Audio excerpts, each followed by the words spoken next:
কিন্তু আল্লাহর জন্য করলাম না বলে আমল বেশি হলেও কাজে আসবে না। প্রসিদ্ধ একটা হাদিস আছে, হযরত আবু হুরায়রা রাদিয়াল্লাহু তাআলা আনহু থেকে বর্ণিত।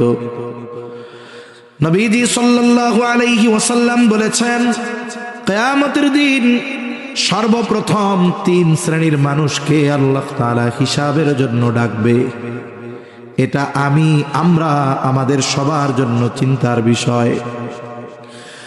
আল্লাহ তাআলা সর্বপ্রথম একজন শহীদকে ডাকবে। শহীদ, ওই ব্যক্তি রক্তাক্ত অবস্থায় আল্লাহ তাআলার সামনে হাজির হয়ে যাবে। আল্লাহ তাআলা জিজ্ঞাসা করবে, বান্দা তোমার এই অবস্থা কেন? লোকটা বলবে, আল্লাহ, জিহাদ করতে করতে আমি আমার জীবনটা দিয়ে দিয়েছি। আল্লাহ তাআলা জিজ্ঞাসা করবে, বান্দা জিহাদ করছো বুঝলাম, উদ্দেশ্য কি ছিল? জিহাদ এটা ইবাদত। জিহাদ কি? জোরে কোন। করতে হবে কার জন্য? যুদ্ধের ময়দানে, জিহাদের ময়দানে জয় পরাজয় মুখ্য নয়, মুখ্য উদ্দেশ্য হলো আমি যে জিহাদ করলাম এটা কার জন্য করলাম। বান্দা বলবে, আল্লাহ আপনার সন্তুষ্টির জন্য করেছি, এটাই আমার মূল উদ্দেশ্য ছিল। আল্লাহ তাআলা বলবে, না বান্দা, তুমি মিথ্যা বলতেছো। আমি আল্লাহ তোমার অন্তরের খবর জানি। তুমি জিহাদ করেছো যাতে করে দুনিয়ার মানুষ তোমাকে বীর বলে, বাহাদুর বলে, যেন তোমার বীরত্বের প্রশংসা করে। তুমি যে উদ্দেশ্যে জিহাদ করেছো দুনিয়ায় তুমি তা পেয়ে গেছো। আজকে আমি আল্লাহর পক্ষ থেকে তোমার জন্য কিছু নাই, তুমি চলে যাও, তোমার ঠিকানা হলো জাহান্নাম। 2 নম্বরে আল্লাহ তাআলা একজন দানবীরকে ডাকবে। আল্লাহ তাআলা জিজ্ঞাসা করবে, সম্পদ কি করছো? লোকটা বলবে, আল্লাহ আপনার দেওয়া সম্পদ আমি দান করেছি, সাদকা করেছি। যার খাবার নাই তারে খাবার কিনে দিয়েছি, যার ঘর নাই তারে ঘর বানায় দিয়েছি, যার পোশাক নাই তাকে পোশাক কিনে দিয়েছি। আল্লাহ জিজ্ঞাসা করবেন, সদকা যে করলা উদ্দেশ্য কি ছিল?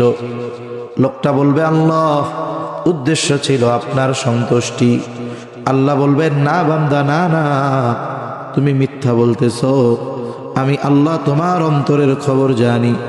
তুমি দান করেছো যাতে করে দুনিয়ার মানুষ তোমাকে দানবীর বলে, তোমার দানের প্রশংসা করে, সমাজ সেবক বলে। যে উদ্দেশ্যে দান করেছো দুনিয়ায় তুমি তা পেয়ে গেছো। আজকে আমি আল্লাহর পক্ষ থেকে তোমার জন্য কিছু নাই, তুমি চলে যাও, তোমার ঠিকানা হলো জাহান্নাম। আল্লাহ তাআলা তৃতীয়তে একজন কারিকে ডাকবে, আলেমকে ডাকবে। আল্লাহ তাআলা জিজ্ঞাসা করবে, ও গোলাম, কেন কোরআন শিখছো? কেন ইলম অর্জন করেছো? লোকটা বলবে, আল্লাহ কোরআন শিখেছি আপনার সন্তুষ্টির জন্য, ইলম শিখেছি আপনার সন্তুষ্টির জন্য। আল্লাহ বলবে, না বান্দা, না না, তুমি মিথ্যা বলতেছো। তুমি কোরআন শিখেছো যাতে করে দুনিয়ার মানুষ তোমারে কারি বলে, তুমি কোরআন শিখেছো যাতে করে দুনিয়ার মানুষ তোমাকে হাফেজ বলে, ইলম শিখেছো যেন দুনিয়ার মানুষ তোমারে আলেম বলে।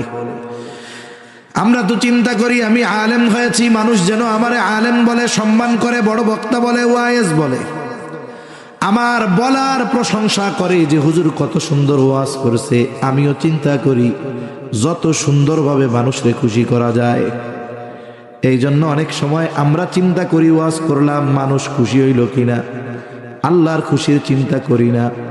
বলে এই যে মানুষকে খুশি করার জন্য ইলম শিখলাম, কোরআন তিলাওয়াত করলাম, কিয়ামতের দিন আল্লাহ বলবে, না বান্দা, না না, তুমি এগুলো আমি আল্লাহর খুশির জন্য করো নাই, তুমি যে উদ্দেশ্য করেছো দুনিয়ায় তুমি তা পেয়ে গেছো। আজকে আমি আল্লাহর কাছে তোমার জন্য কিছু নাই, তুমি চলে যাও, তোমার ঠিকানা হলো জাহান্নাম। আমলগুলো কার জন্য করলাম? যদি আল্লাহর জন্য ওই আমল না হয়, কিয়ামতের দিন